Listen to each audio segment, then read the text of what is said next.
Do'stlar, o'qishlar yaxshi bo'lyaptimi? Har kunlik darslar baribir effektiv bo'lyaptimi? Juda yaxshi.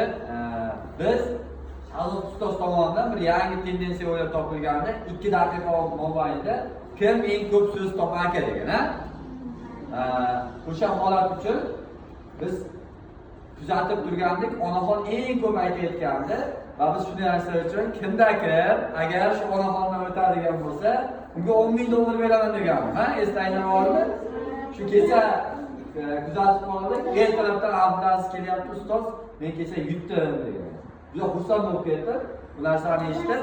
Demak, albatta buni ta'minlashimiz kerak bo'ldi. Xo'p, Abdulaziz ta'riflaymiz, ki Abdulaziz bo'ldi. Demak, Abdulaziz $10,000 yutib oldi onaxonni yutganligi uchun. Xo'p. Qani?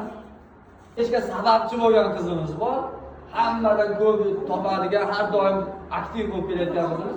Onaxonni nima qilamiz? Onaxon keldi. Bu senga. Bo'ptimi? Yaxshi o'qiysa,